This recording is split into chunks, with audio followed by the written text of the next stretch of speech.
Driverly.com, unlimited drama series.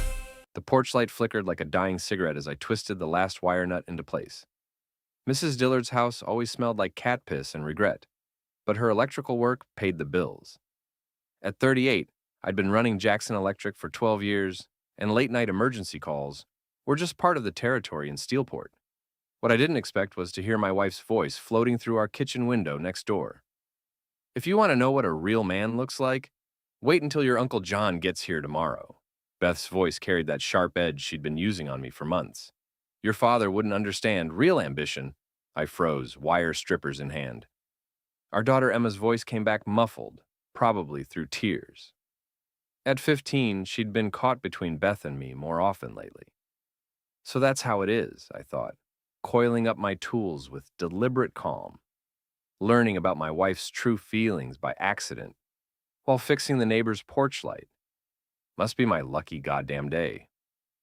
John, my older brother John, who'd been crashing at our place for 3 weeks after his latest business venture, went belly up.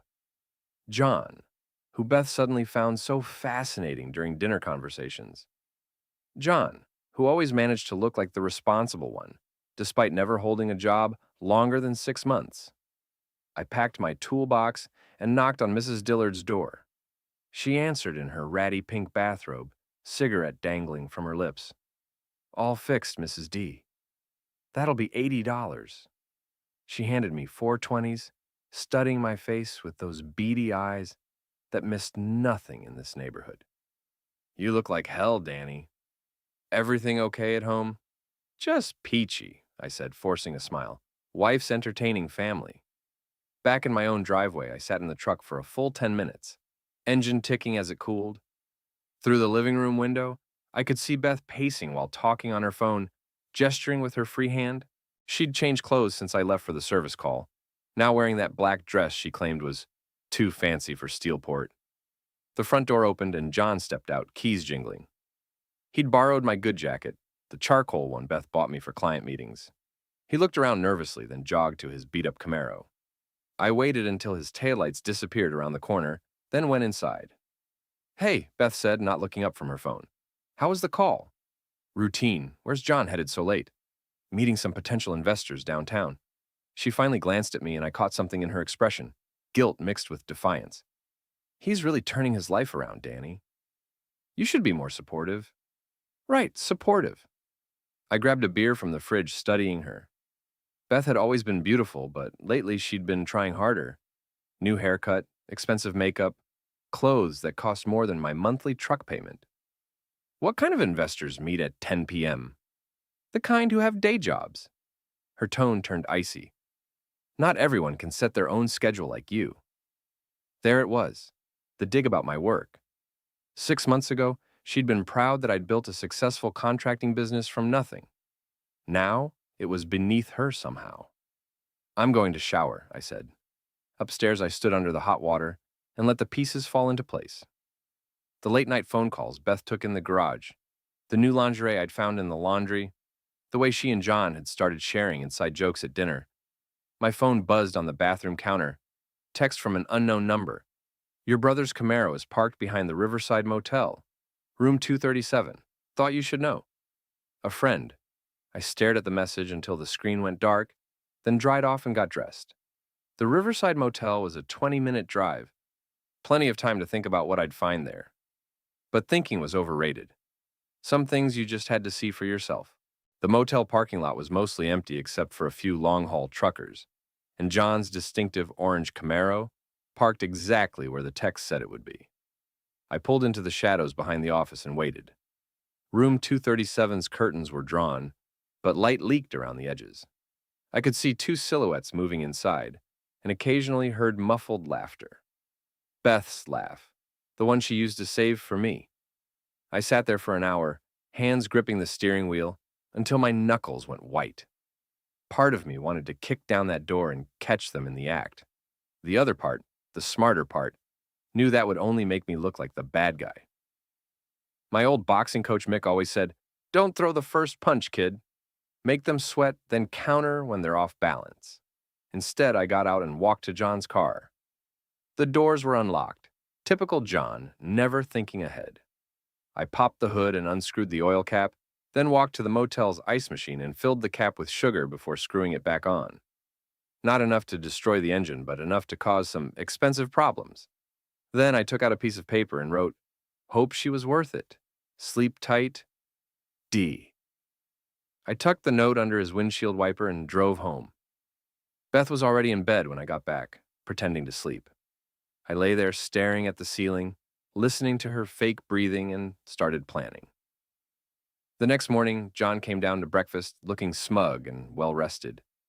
He'd changed back into his own clothes, but I could smell Beth's perfume on him. "Car trouble this morning," he announced, pouring coffee. "Engine started making weird noises. Gonna have to take it to Mickey's garage." "That's too bad," I said, not looking up from my eggs. "Expensive repairs?" "Probably. But I've got some money coming in soon." He glanced at Beth, who was buttering toast with unusual concentration. My phone buzzed. Text from Mrs. Dillard. "Saw you working late last night. Also saw your wife's boyfriend leave this morning. We should talk." I showed Beth the phone. "Mrs. D wants to discuss some electrical work." Beth's face went pale. "What kind of work?" "The kind that keeps the neighborhood running smoothly," I said, standing up. "I'll be next door if anyone needs me." As I walked out, I heard John ask Beth, "What was that about?" Her response was too quiet to catch, but the panic in her voice was unmistakable. Mrs. Dillard was waiting on her porch with a cup of coffee and a cigarette, looking like a nicotine-stained oracle. "Figured you'd want to know," she said without preamble. "Your brother left here around 6 a.m. Looked like he spent the night somewhere comfortable. Appreciate the heads up. That wife of yours has been getting phone calls every day around lunchtime. Takes them in the backyard, talks real quiet." She took a long drag. "None of my business, but you're a good man, Danny. You deserve better. What do you think I should do about it?" Mrs. Dillard smiled, showing teeth stained yellow from 40 years of smoking. "Same thing my Harold should have done when his brother was sniffing around me back in '78. Make them both sorry they ever thought you were stupid enough not to notice." 3 days later, John's car was still in the shop, and he was borrowing Beth's SUV for his business meetings. I'd started paying attention to the details I'd been ignoring for months, like how Beth's real estate career had suddenly taken off, or how she always volunteered to drive John wherever he needed to go. I was rewiring the kitchen outlets at Murphy's bar when my phone rang. Beth's number. "Danny, I need you to pick up Emma from soccer practice. I'm showing a house to an important client." "What about John? Thought he was helping with the kids now." "He's busy with investor meetings.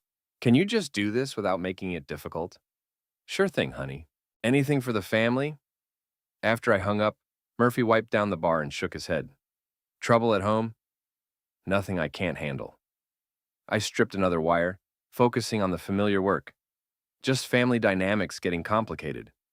"Your brother still staying with you?" "For now." Murphy had known me since high school, back when I was boxing Golden Gloves, and John was getting kicked out of community college for the second time. He could read between the lines. "Want some advice from an old bartender? Shoot." When a man's wife starts finding excuses to avoid him, and his brother starts acting like he owns the place, it's time to pay attention to what's really going on. I looked up from the outlet box. "You hear something?" "I hear John was in here Tuesday night, buying drinks for some real estate woman. Blonde, pretty, married. They seemed real comfortable with each other." My jaw tightened. "They talk about anything interesting?" "Mostly about how some people never live up to their potential. How a smart woman needs a man who understands ambition." Murphy's expression was sympathetic but direct. "Danny, I've seen this play out before. Usually doesn't end well for the guy who's working while everyone else is playing."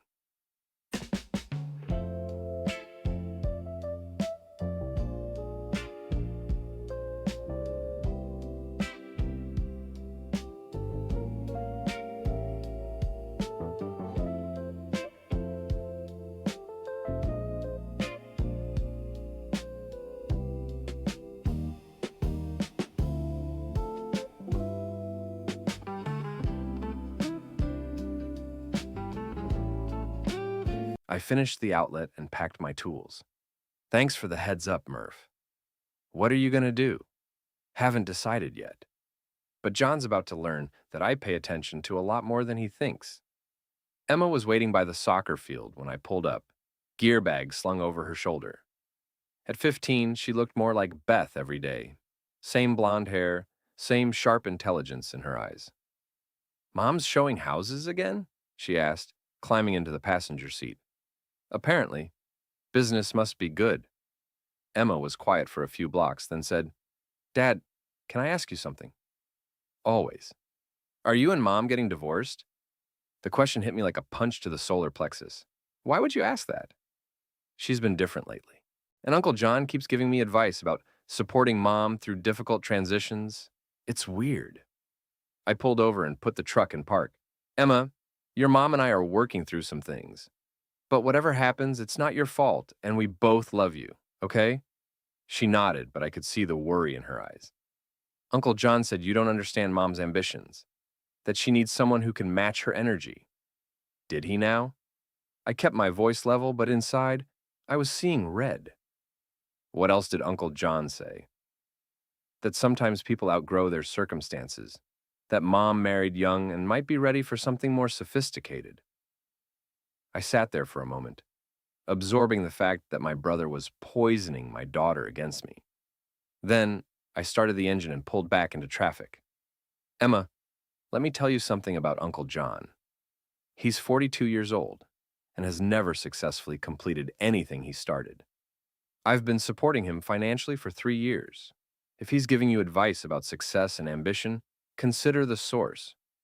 But Mom says, I know what Mom says, and I know what Uncle John says. But actions matter more than words, sweetheart. Remember that." That night, I waited until Beth was in the shower and went through her phone. The passcode was John's birthday, subtle. The text thread between them was a masterpiece of deception and planning. John: "He suspects something. We need to be more careful." Beth: "Danny's not that smart. He's too focused on his little electrical projects to notice anything." John: "Still, maybe we should cool it for a while." Beth: "Why?" "I'm tired of pretending. Emma's already starting to see you as more of a father figure anyway." John: "What about when he finds out?" Beth: "Let him find out. I want a man who has real ambitions, not someone who's content fixing other people's wiring for the rest of his life." I scrolled back further, finding photos they'd sent each other, plans for weekend trips, discussions about my business finances and how much the house was worth. But the worst part was a thread from 2 weeks ago. Beth: "Danny's so predictable. He'll probably just sulk and try to win me back with flowers or something pathetic." John: "What if he gets angry?" Beth: "Danny doesn't have the spine for real confrontation. He'll fold like he always does." I screenshotted everything and emailed the files to myself, then deleted the emails from her sent folder. By the time Beth got out of the shower, I was in bed reading a contractor magazine like nothing had happened. "How is Emma's practice?" she asked, toweling her hair. "Good. She asked if we're getting divorced." Beth froze. "What did you tell her?" "That we're working through some things." I looked up from the magazine. She also mentioned that John's been giving her advice about supporting you through difficult transitions. Interesting phrase. John cares about this family. I'm sure he does, very deeply. Something in my tone made her study my face. "Danny, is there something you want to say?" "Just that it's nice to know Emma has so many people looking out for her best interests." Beth climbed into bed, but I could feel the tension radiating from her side of the mattress. She knew I was onto something, but she couldn't figure out what. Perfect. Let her sweat. The next morning, John announced he was meeting with a potential business partner for lunch. Beth suddenly remembered she had a property showing at the same time. They left within 5 minutes of each other, both trying to look casual. I gave them a 20-minute head start, then drove to the Riverside Motel. Sure enough, both cars were there. This time I didn't just watch. I walked to the office and had a conversation with the desk clerk, a kid named Tyler who'd graduated with Emma. "Hey, Mr. Jackson, what brings you here?" "Looking for my brother. Orange Camaro out there. He said he was meeting a client in room 237, but he's not answering his phone." Tyler checked his computer. "Room's registered to a Beth Jackson. That your wife?" "Yeah, she's the real estate agent." Probably showing the room to potential buyers. I leaned on the counter. They've been meeting here pretty regularly, right? Business has been good. Oh, yeah, a couple times a week for the past month. Always get the same room, always pay cash. Your wife seems real happy with the arrangement. I bet she does. Thanks, Tyler. Don't mention I stopped by. Want to surprise them. No problem, Mr. Jackson. I drove home and called my sister Connie, who lived 2 hours away in Columbus. Connie was a divorce attorney and the only family member I trusted completely. I need some advice, I said when she answered. Legal or personal? Both. Beth's cheating with John. There was a long pause. Jesus, Danny, are you sure? Completely sure. I've got photos, texts, motel receipts, the whole package. What do you want to do about it? I want to destroy them both. Legally, financially, socially. I want them to regret the day they decided I was too stupid to notice. Connie's voice turned professional. Okay, first thing. Document everything, but don't let them know you know yet. 2 key cards. You asked for 2. Who was the second for? My colleague needed a place. Your colleague who calls you baby in her texts? Watch more on Grammarly.com. Second, start protecting your assets. Third, we need to talk about Emma. They're already working on her, trying to turn her against me. That's parental alienation. We can use that. I could hear her typing. Danny, I need you to be smart about this. Don't do anything that makes you look like the bad guy. Let them hang themselves. What do you mean? Keep playing the devoted husband for now. Let them get comfortable, maybe even sloppy. Meanwhile, we'll be building a case that shows exactly who they really are. How long? Give me 2 weeks to prepare. Then we'll show them what happens when they underestimate a Jackson. After I hung up, I sat in my kitchen and looked around at the life I'd built. The house I'd renovated myself, the business I'd grown from nothing, the family I'd thought was solid. Beth and John had made one critical mistake. They assumed I'd be a victim. They were about to learn otherwise. 2 weeks of playing the perfect, oblivious husband nearly killed me.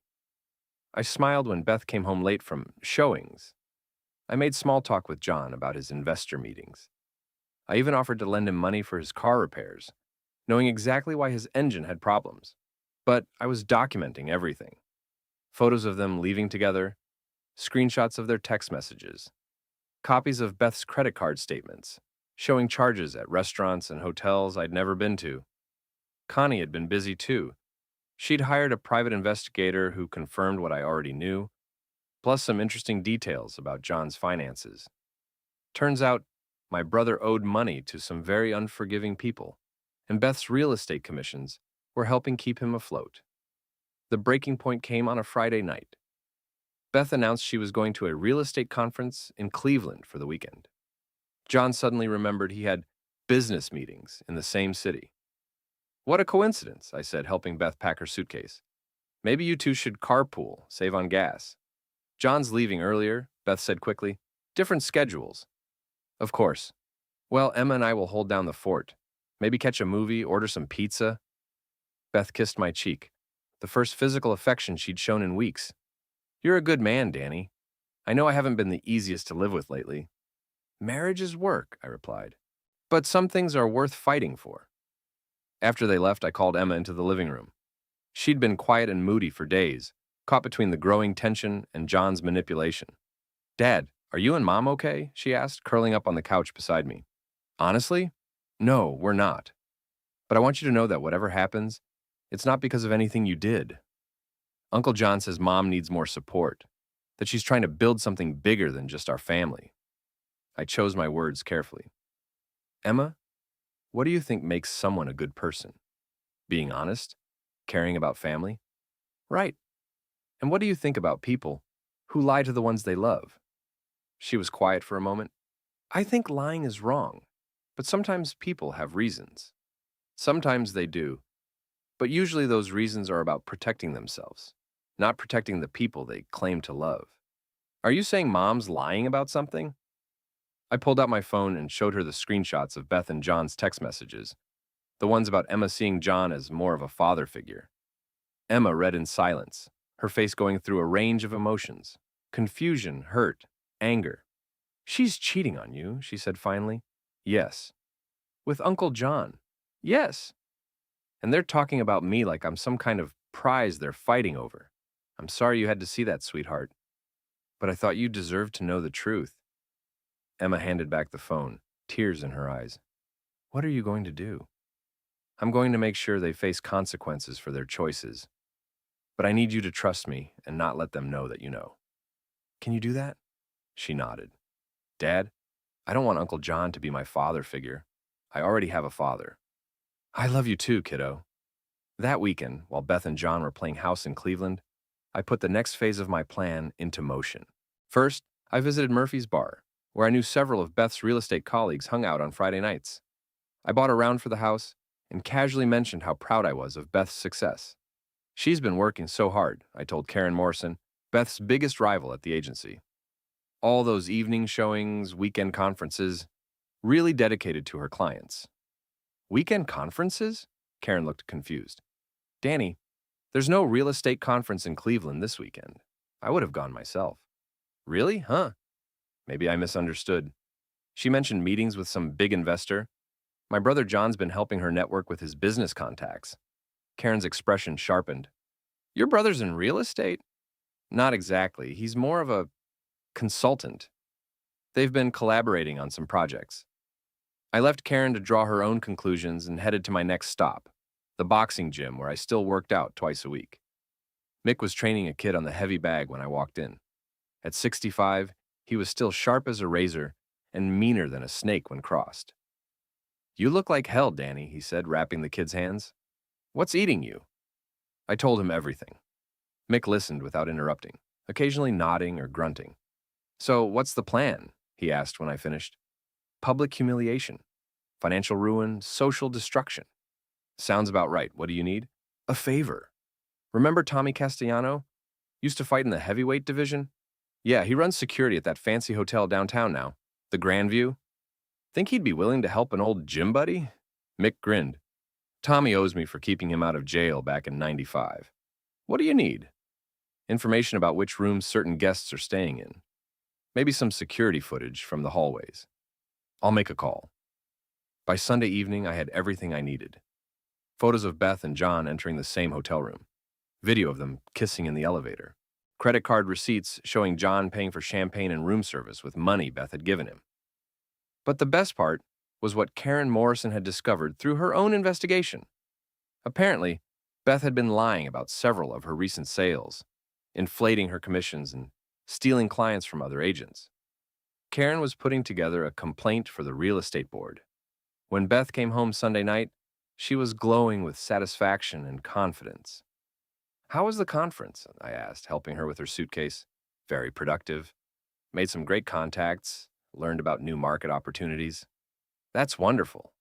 John get his business sorted out too? I think so. He's really turning things around, Danny. I know you've had your doubts about him, but he's got real potential. I'm sure he does. Beth studied my face, looking for signs of suspicion. Finding none, she relaxed. I'm exhausted, she said. Going to take a shower and go to bed. Good idea. You've got a big day tomorrow. Why? What's tomorrow? Oh, just some surprises I've been working on. Nothing you need to worry about. That night, I lay in bed listening to Beth's breathing and thinking about timing. Connie had taught me that in legal warfare, like boxing, everything depended on when you threw your punch. Tomorrow, I decided. Tomorrow would be perfect.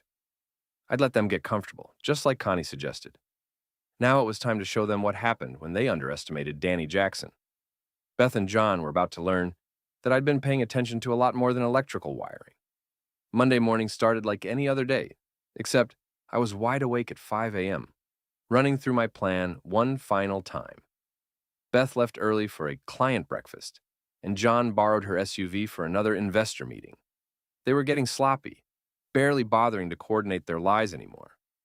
I waited until 9, then called Beth's office.